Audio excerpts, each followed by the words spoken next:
All વાણિજ્યિક પત્રવ્યવહાર અને secretarial પ્રેક્ટિસની અંદર chapter number 1 બેંકને લગતો પત્રવ્યવહાર આની આપણે ચર્ચા કરી રહ્યા છીએ. હું છું વિશાલ સુથાર અને શરૂ કરીએ આજનો આપનો આ વિડીયો. આ પહેલાં ગયા વિડીયોની અંદર આપણે શું શીખ્યા? તો ગયા વિડીયોની અંદર આપણે બેન્કિંગ પત્રવ્યવહારનો ખ્યાલ, બેન્કિંગ પત્રવ્યવહાર એટલે શું એની ડિટેલમાં ચર્ચા કરી અને સાથે સાથે બેંકને લખવામાં આવતા જે વિનંતી પત્રો અને જે ફરિયાદના પત્રો છે એ આપણે જોયા.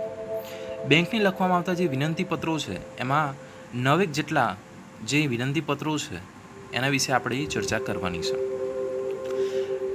આ વિડીયોની અંદર આપણે શું શીખીશું? તો આ વિડીયોની અંદર બેંકને લખવામાં આવતા વિનંતી પત્રોમાં 2 જે પત્રો છે એની આપણે ચર્ચા કરીશું.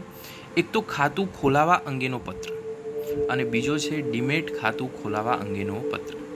બરાબર છે. ડીમેટ ખાતું ખોલાવવા અંગેનો જે પત્ર છે એ બોર્ડની અંદર પૂછાયેલો છે. બરાબર છે. અને પૂછવાની શક્યતાઓ પણ છે. ઓકે, તો ધ્યાન રાખશું. તો આપણે જોઈએ બેંકને લખવામાં આવતા વિનંતી પત્રોની અંદર પહેલો ખાતું ખોલાવવા અંગેનો પત્ર. વિદ્યાર્થી મિત્રો, હું માનું છું ત્યાં સુધી મોટાભાગના જે વિદ્યાર્થીઓ છે એમને બેંકમાં ખાતું હશે જ અને એમાંથી કેટલાક વિદ્યાર્થીઓએ તો પોતે જાતે જ બેંકમાં જઈને ખાતું ખોલાવ્યું હશે. જે વિદ્યાર્થીઓને બેંકમાં ખાતું નથી, બરાબર છે, એમને ખાતું ખોલાવવું હોય તો કેવી રીતે ખોલાવી શકાય? તો આ પદ્ધતિથી. જો વિદ્યાર્થી મિત્રો, આ બધું જ પ્રેક્ટિકલ છે. તમે એને ફીલ કરશો તો તમને આસપાસ આ બધી જ બાબતો તમને દેખાવા મળશે. માની લો કે કેટલાક વિદ્યાર્થીઓ છે એની અંદરથી કોઈ એક વિદ્યાર્થીને બેંકમાં ખાતું નથી, તો શું કરવાનું? તો આમ જોવા જાઓ તો સામાન્ય રીતે બેંકમાં ખાતું ખોલાવવા માટે કોઈ પત્ર લખવાનો હોય નહીં. એટલે કે આનું માટે કોઈ પણ પ્રકારનો પત્ર લખવાનો હોતો નથી, પણ લખવા માંગો છો તો લખી શકો છો. ઓકે, તો પત્ર ન લખવાનું હોય તો શું કરવાનું? તો બેંક દ્વારા નિયત કરેલ ફોર્મમાં જરૂરી વિગત માગ્યા પ્રમાણે પુરાવા આપીને જે તે બેંકમાં જમા કરાવવાનું હોય છે. બેંક તમને એક ફોર્મ આપશે, એ ફોર્મ તમારે ભરવાનું હોય છે. સિમ્પલ ફોર્મ હોય છે, બરાબર છે. ત્યાં વિગતો તમને જોતાની સાથે તમને ખ્યાલ આવશે, બરાબર છે. એ વિગતો તમે ફિલ કરો અને બેંકમાં જઈને એ ફોર્મ આપો. બેંકવાળા શું કરશે? તો બેંક જે ભરેલ ફોર્મની ચકાસણી કરી અરજદાર પાસે ખાતું ખોલાવવા માટે જરૂરી લઘુત્તમ જમા રાશિ લઈને ખાતું ખોલી આપે છે. માની લો કે તમે કોઈ બેંકમાં ગયા, ફોર્મ ભરીને આપ્યું, એ ફોર્મ એ ચેક કરશે, કંઈક વિગતો રહી ગઈ હશે તો એ તમને જણાવશે, બરાબર છે. અને એના સાથે જરૂરી જે ડોક્યુમેન્ટ છે એ તમને કહેશે. અને ખાતું ખોલવા માટે સૌથી જરૂરી લઘુત્તમ જમા રાશિ 500 હોય છે, 2000 હોય છે, 5000 હોય છે. અલગ અલગ ખાતા પ્રમાણે, અલગ અલગ જે બેંક પ્રમાણે અલગ અલગ જમા રાશિ એ લેતા હોય છે, બરાબર છે. અને પછી તમારું ખાતું ખુલી જાય છે. તમે ખાતું ખોલવાનું જે ફોર્મ કેવું હોય છે તે જોયું જ હશે, બરાબર છે. જે ન જોયું હોય તો તમે ગૂગલ કરશો, તમને મળી જશે, PDF મળશે, અથવા તમે બેંકમાં જશો તો બેંકમાંથી તમને એનું ફોર્મ તમને આપશે, બરાબર છે. પણ અહીંયા ખાતું ખોલવાનું ફોર્મ, બરાબર છે, એના કેટલાક પીક છે હું તમને બતાવું છું. આ બેંક ઓફ ઇન્ડિયાનું છે અને આ જે છે એ બેંક ઓફ બરોડાનું છે. સિમ્પલ જ ડિટેલ હોય છે, બરાબર છે. તમે ભરીને ડોક્યુમેન્ટ જરૂરી હોય આપો અને લઘુત્તમ જમા રાશિ આપો તો તમારું ખાતું ખુલી જાય છે. હવે તો ઓનલાઈન થઈ ગયું છે, બરાબર છે. તો જેને ખાતું નથી તો એ જાતે ખોલવાનો પ્રયત્ન કરે, બરાબર છે. જેને ખાતું ખોલાઈ ગયું છે, બરાબર છે, કોઈને ખાતું ખોલાવવામાં મદદ કરે તો તેને વધારે ખ્યાલ આવે, બરાબર છે. આપણે હવે જોઈશું મુદ્દા નંબર 2, ડીમેટ ખાતું ખોલાવવા અંગેનો પત્ર. અને આ છે મોસ્ટ IMP ક્વેશ્ચન. ડીમેટ ખાતું ખોલાવવા અંગેનો પત્ર કેવી રીતે લખશો? બરાબર છે. પહેલાં તમને એ ખબર હોવી જોઈએ કે તમે પત્ર કેવી રીતે લખશો, બરાબર છે. બેન્કિંગ પત્ર વ્યવહાર આપણે પછી સમજીએ, પહેલાં તો એ ખબર હોવી જોઈએ કે પત્ર કેવી રીતે લખાય છે. અને આની ચર્ચા આપણે 11મા ધોરણમાં કરી ચૂક્યા છે, બરાબર છે. પત્રની અંદર આવતા પ્રસંગોપાત ભાગ અને મુખ્ય ભાગ આની આપણે ચર્ચા કરી હતી. અને મેં ભારપૂર્વક કીધું હતું કે આની ડિટેલથી તમારે વાંચી દેવાના છે, યાદ રાખી દેવાના છે, કારણ કે દરેક પત્રની અંદર આ બધી જ બાબતો આવશે જ, બરાબર છે. આ વિડીયો જોતા પહેલાં, બરાબર છે, એ તમારે પહેલાં જે પ્રસંગોપાત ભાગ અને મુખ્ય ભાગ એ તમારે વાંચી લેવાના, બરાબર છે. પછી આ વિડીયો જુઓ. જો કે આ વિડીયો જોયા પછી એ વાંચશો, બરાબર છે, તો પણ સારું જ. પણ હા, એ પહેલાં તમારા કોન્સેપ્ટ ક્લિયર હશે તો આની અંદર વધારે ખ્યાલ આવશે. જો કે નોર્મલ બાબતો છે, એકવાર વાંચવાથી યાદ રહી જાય એવી છે. આપણે વાત કરીએ ડીમેટ ખાતું ખોલાવવા અંગેનો પત્ર કેવી રીતે લખાશે. તો પહેલાં તમારો મોબાઈલ નંબર છે, ફોન નંબર છે, ને તમારું જે નામ છે ને પછી તમારો એડ્રેસ છે એ આવી રીતે તમારે લખવાનું થશે, બરાબર છે. પહેલાં તમારું નામ લખવાનું, પછી તમે કઈ સોસાયટી, કયા કોલોનીમાં, કયા એરિયામાં રહો છો એ, બરાબર છે. પછી એના આસપાસના રોડની વિગત, બરાબર છે. મેં તમને કીધું હતું, આપણે વાત કરી હતી કે આપણે એડ્રેસ કેવી રીતે લખાય છે, બરાબર છે. 4 લાઇનની અંદર તમારે એડ્રેસ જે છે એ વ્યવસ્થિત લખવાનું રહેશે, બરાબર છે. અને ખાસ ઇમ્પોર્ટન્ટ, એ જમણી બાજુ તમારે તારીખ લખવાની રહેશે. 2 પદ્ધતિઓ છે, કઈ કઈ છે તમે જાણો છો. 16મી ડિસેમ્બર 2020, બરાબર છે. 2020 ડિસેમ્બર હજી સુધી આવ્યું નથી, પણ હા આપણે લખી શકીએ છીએ, બરાબર છે. પણ હા, તમારે પ્રેક્ટિકલ વેથી તમારે આ તારીખ લખવાની છે, બરાબર છે. અહીંયા આવી રીતે તમારી શરૂઆતની જે વિગત છે એ લખવાની. આના પછી આપણે શું કરીએ છીએ, ઇનસાઇડ એડ્રેસ, બરાબર છે. જેને આપણે પત્ર લખવાનો છે એ, હમણાં જે વિગત જોઈ એ પત્ર લખનારની વિગતો છે. હવે જેને પત્ર લખવાનો છે એની વિગતો કેવી રીતે લખાશે, તો એ ડાબી બાજુ manager Shri, bank of Baroda અથવા બરોડા બેંક, ફૂલ બજાર, મોડાસા, બરાબર છે. તમે એડ્રેસ કોઈ પણ લખી શકો છો, પણ હા એડ્રેસ તમે 4 લાઇનમાં લખો, બરાબર છે. અને સાથે પિનકોડ નંબર અવશ્ય. આ બધી જ બાબતો મેં તમને 11માં જણાવી છે. આ પછી શું કરવાનું છે, તો આ પછી વિષય અને સંદર્ભ આવશે. પણ હા, એ માટે તમારે એક લાઇન છોડવાની છે અને પછી તમારે વિષય અથવા સંદર્ભ જે છે એ લખવાનો છે. અહીં વિષય એકલો જ આવશે. તો વિષય છે શું, તો ડીમેટ ખાતું ખોલાવવા અંગે આપણે પત્ર લખી રહ્યા છે, તો એ વિષયમાં લખવાનું. અને હા, વિદ્યાર્થી મિત્રો, તમે એને ડાર્ક કરી શકો છો, અંડરલાઇન પણ કરી શકો છો. આની પણ ચર્ચા આપણે કરી ચૂક્યા છીએ.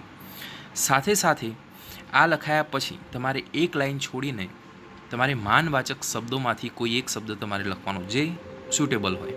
તો અહીંયા સાહેબશ્રી વધારે અનુકૂળ છે, તો હું સાહેબશ્રી લખીને આગળ જે મારો જે મુખ્ય, બરાબર છે, ભાગ છે આ પત્રનો એ હું લખીશ, બરાબર છે, જે આપણે 11માં શીખ્યા હતા.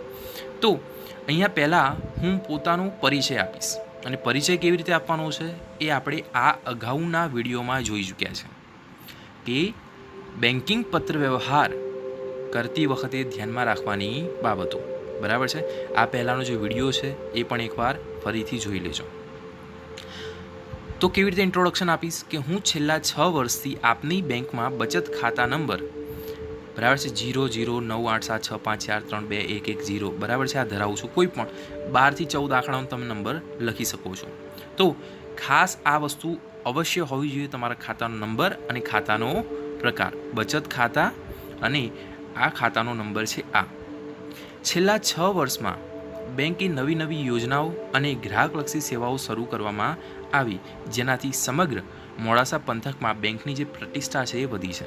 તો તમે આવું કંઈક લખી શકો છો કે જેથી બેંકની જે પ્રતિષ્ઠા છે એ વધી છે, વગેરે વગેરે, બરાબર છે. તો આ ઇન્ટ્રોડક્શન તમારે આવી રીતે આપવાનું છે. સાથે ઇન્ટ્રોડક્શન પછી જે મુખ્ય ભાગ છે, બરાબર છે, 3 પેરેગ્રાફ હતા, યાદ છે ને, તો એનો જે મુખ્ય ભાગ છે એની અંદર આપણે વાત કરવાની છે ડીમેટ ખાતું ખોલાવવા અંગેની બાબત, બરાબર છે. હવે જોઈએ આની અંદર શું કરવાનું છે. જો વિદ્યાર્થી મિત્રો, આ સ્ટોરી જેવું છે, બરાબર છે. ખાલી તમે એને થોડા પ્રેક્ટિકલથી તમે વિચારશો તો પણ ખ્યાલ આવશે કે તમારે ખાતું ખોલાવવું છે તો કઈ કઈ વિગતો તમારે આપવી જોઈએ, કેવી રીતે તમારે વાત તમારી મૂકવી જોઈએ, બરાબર છે. એ જ આને સ્ટોરી સ્વરૂપે લો, બરાબર છે. અથવા તમારે પોતાને ડીમેટ ખાતું ખોલાવવું છે તો કેવી રીતે ખોલાવશો, બરાબર છે. જેમ કે તાજેતરમાં બેંક દ્વારા શરૂ કરવામાં આવેલ ઓનલાઈન બેન્કિંગ અને ડીમેટ ખાતા ખોલવા અંગેના અભિયાનને સારો એવો પ્રતિસાદ મળ્યો છે. તમે જુઓ, અત્યારે બધું ઓનલાઈન બેન્કિંગ, બરાબર છે, વધારે થઈ રહ્યું છે. તમે જાણો છો, બરાબર છે. મોટાભાગના લોકો જે પહેલાં ઓનલાઈન બેન્કિંગ કરતા નહોતા ત્યારે પણ કરી રહ્યા છે. સાથે સાથે ડીમેટ ખાતા ખોલવા અંગેનું જે અભિયાન જે છે બેંકે શરૂ કર્યો હતો એને સારો પ્રતિસાદ મળી રહ્યો છે. મારે પણ શેર બજારમાં રોકાણ કરવાના હેતુથી ડીમેટ ખાતું ખોલાવવા માગું છું, બરાબર છે, કે મારે પણ ડીમેટ ખાતું ખોલાવવું છે, મારે પણ રોકાણ કરવું છે. હું મારું ડીમેટ ખાતું આપની બેંકમાં મારા બચત ખાતા નંબર જે ઉપર આપણે લખ્યો હતો એ ફરી તમે લખવા ઈચ્છો તો પણ લખી શકો છો. તો ડીમેટ ખાતા નંબર સાથે જોડીને કામકાજ કરવાની ઈચ્છા રાખું છું. આ ડીમેટ ખાતું એટલે શું, તો જ્યારે પણ કોઈ પણ પ્રકારના કોઈ શેર ખરીદવા છે, બરાબર છે, તો એ શેર જે છે, બરાબર છે, એને લગતા જે વ્યવહારો છે એ આપણે ડીમેટ ખાતા થ્રુ કરી શકીએ છીએ. તો એના માટે આપણે જે બેંકમાં બચત ખાતું છે એને સાથે લિંક કરાવવું પડે છે ડીમેટ ખાતું, બરાબર છે. તો આપણે બેંકની જ અરજી કરી રહ્યા છે. આ સાથે આપણે જણાવીશું કે ડીમેટ ખાતું ખોલાવવા માટે જરૂરી શરતો અને નિયમોનું જે પાલન છે એ કરવાની હું ખાતરી આપું છું. દરેક ખાતાના પોતાના અલગ નિયમો હોય છે, બરાબર છે. જરૂરી નિયમો અને શરતો એ આપણે પાલન કરશું, બરાબર છે, એની ખાતરી આપીએ છીએ. ડીમેટ ખાતાની શરત પ્રમાણે હું મારા ખાતામાં રાખવું પડતું જે માસિક 5,000 અંકે 5,000 પૂરાનું લઘુત્તમ બેલેન્સ પણ જાળવી રાખીશ. તો એનું જે મિનિમમ બેલેન્સ છે એ પણ આપણે જાળવી રાખીશું એવી આપણે ખાતરી આપીએ છીએ. જુઓ, અહીંયા મેં રકમ લખી છે અને કૌંસમાં પણ લખી છે અંકે 5,000 પૂરા. આ બધી બાબતો આપણે અગાઉના વિડીયોની અંદર ચર્ચા કરી ચૂક્યા છે. ધ્યાન રાખજો, ટેસ્ટની અંદર આ બધી બાબતો પૂછાશે. ઓકે, તો આવી રીતે આપણે બેંકના પત્ર વ્યવહારની અંદર જે પેરેગ્રાફ છે એની અંદર આપણે આવી રીતે લખશું.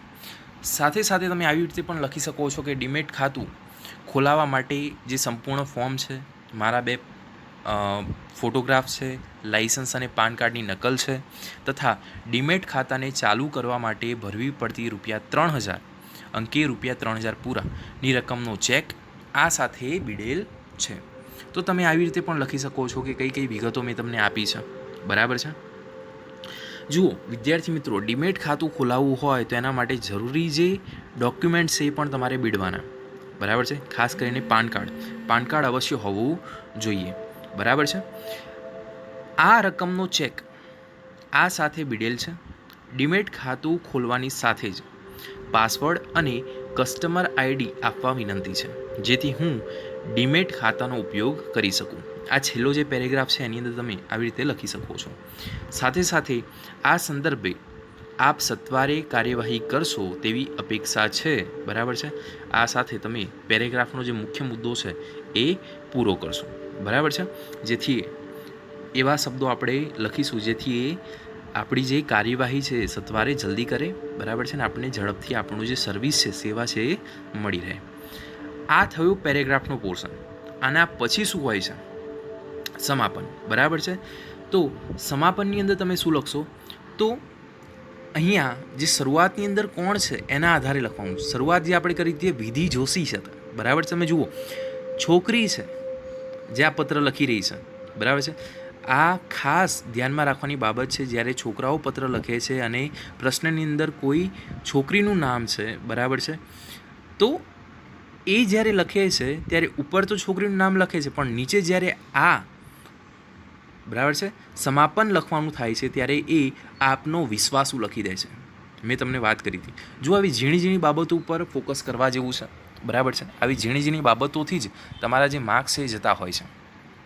તો અહીંયા લખવાનું છે આપની વિશ્વાસુ, બરાબર છે. પછી જે સિગ્નેચર છે, હસ્તાક્ષર છે, સહી કે હસ્તાક્ષર એવું લખવાનું નથી હો, તમારે અહીંયા સિગ્નેચર કરવાની છે. ઓકે, તો એ સિગ્નેચર કર્યા પછી કોને સિગ્નેચર કરી છે? તો વિધિ જોશીએ. તો એમનું નામ અહીંયા લખવાનું થશે.